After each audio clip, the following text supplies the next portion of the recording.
everybody, welcome to General Hospital Envy, my GH After Show. Happy Easter to you and yours. I hope you are all doing well in these trying times. Let's get into GH. Monday's episode was all doom and gloom as the whole town prepares for the release of Cyrus for No. It sucks seeing characters like Laura Collins and Robert Scorpio, who were once invincible characters practically, be resorted to this and be so helpless when it comes to the man. It was horrible to watch. Meanwhile, Jason and Sam are running around like school kids, hiding from their handlers and going into safe houses just to be together and putting Sam's freedom at risk.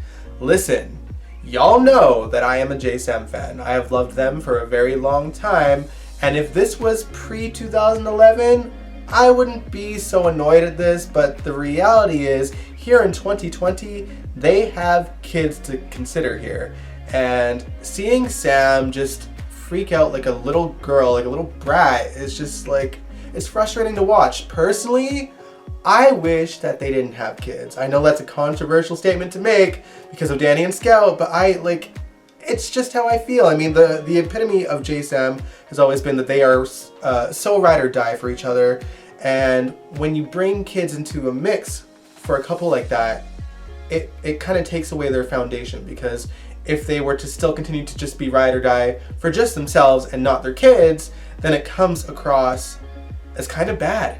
I do have to give a little bit of credit to Jason because he got word that Cyrus for No was getting out of jail that night and was like, we cannot be together anymore. We can't be sneaking around like this and risking our freedom. On top of that, I can't risk being around you because Cyrus might come after you. And Sam threw a fit. I had to roll my eyes at Sam like smashing everything in the safe house like she was Sonny Corinthos off his meds. It's just like, Sam, grow up. Like, 2 years isn't that long in the grand scheme of things. You can deal with it. Just look out for your kids, woman. Be a mom. The montage as a whole at the end of that episode, though, was really good. I thought the music really set the tone for the dire situation. If you guys are wondering, that song is called Deceptions by Madison Malone, and you can get it on whatever music platform satisfies. You know what really confused me? It looked like Jason was getting ready to take out Cyrus that night, but then the next day, he's just at the Metro Court wanting to order breakfast. Like, what? I guess it's possible that Jason was just waiting until TJ was safe, and thank goodness TJ is safe. He was dropped in front of the hospital by Cyrus. Unfortunately, Molly had already jumped into bed with Brando thanks to Jordan's lies. I have to say it again, I really like Brando and Molly's chemistry, but it's not fair to TJ. Hopefully this upcoming triangle that I'm assuming is going to happen puts Molly and TJ into the forefront of stories again, because that's what they deserve. But oi, what a mess. Molly hasn't been in a triangle since she was a kid, when it was like her and TJ and Rafe. Do you guys remember Rafe? Alright, let's talk about Wednesday's and Thursday's episodes. I am convinced that this was supposed to be one episode that they stretched out into two by using every possible flashback imaginable of Nelle's entire history, just to give us an extra episode to watch before everything inevitably ends when they run out of new episodes to show. I guess I can applaud the writers for trying to give us more episodes in any way they can, but it was so unnecessary. I mean, I'm trying to think if I would have enjoyed the episode more if it was just a standalone episode without all those flashbacks of Nelle's history. I mean, I did enjoy parts of it. I liked seeing Eden McCoy as a young Carly, aka Caroline, and Cynthia Watrous, aka Nina, as Caroline's mother, and James Patrick Stewart, Valentine, as Frank Benson. Those scenes were kind of cool. The problem with those flashbacks, though, is that they put a timestamp on it, and that's when my brain just sort of felt like it was being fried, because it said 1995, right? So Carly's son, Michael Corinthos, CEO of ELQ, was born years after that, and on top of that, Nelle, little Nelle, because she was there too, was being played by an actress who was at least 6 or 7 years old. So how much older is Nelle supposed to be in comparison to Michael? These flashbacks are giving me more questions than answers, but the long story short is, Nelle feels like Carly abandoned her and left her with a monster like Frank Benson. The thing is, apparently Carly didn't remember even seeing Nelle there, even though if that was their only meeting ever, you'd think that she would remember a little girl being there and not just himself. Like, that seems a little bit, a little bit weird.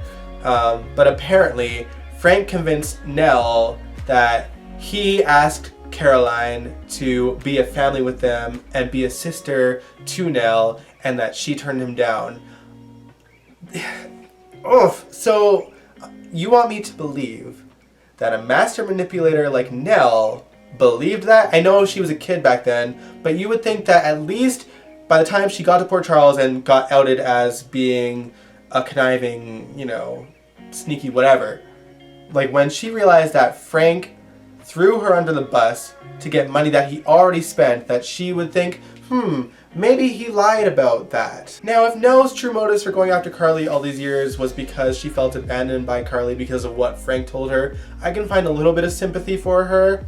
However, that doesn't necessarily erase her psychotic tendencies. I can appreciate that what Nelle wants in her life is what Carly got, and Carly and Nelle have similar histories, except Carly's is a little less psychotic, but they've done some pretty bad things, both of them. And Carly has been completely forgiven by everyone and is seen as a good person, and everything she did has kind of been swept under the rug and forgiven. And that's what Nelle wants. I can appreciate that, but Nelle's gotta, work a little bit. She's gotta show that she's not just completely psychotic. I mean, this woman, this episode, fully admitted that she sees Wiley as nothing more than a meal ticket to money. So it's kind of like, how can we even think that you're anything but a psycho, This is why I think Michael should get full custody of Wiley, but I really am convinced it's not going to happen. And here's why. I can already hear the redemption train pulling into the station. I can smell the fumes, because they are trying to make us feel sorry for Nelle, judging by her history, and on top of that, they heavily implied that she, in fact, is Nina's daughter, which annoys the ever-loving crap out of me. If Nina finds out that Nelle is her daughter before her day in court, Nina is going to do everything she can to protect Nelle. It's like I can already see the story playing out like that. I am really hoping that this is just a red herring and that Nelle isn't actually Nina's daughter, that she has the necklace for some other reason. Maybe she got it from Shiloh, who got it from Harmony. I don't know. I really don't want it to be true. They've been setting up Willow being Nina's daughter for forever. I mean, having them so angry at each other all the time is just like classic soap trope, and I don't want the rug to be pulled underneath that, because it would be a much better story if Willow was Nina's actual daughter. Also, I don't want Nina set up with another psychotic person in her life that lies all the time. She deserves more than that. She deserves a better daughter than that. Anyway, what I want to know is, are you guys Team Nelle or Team Carly? Let me know in the comments below who you're rooting for and why you're rooting for them. And if you liked this episode of GHMV, give this video a big ol' thumbs up, subscribe if you want to, and I will catch you guys next time. Happy Easter!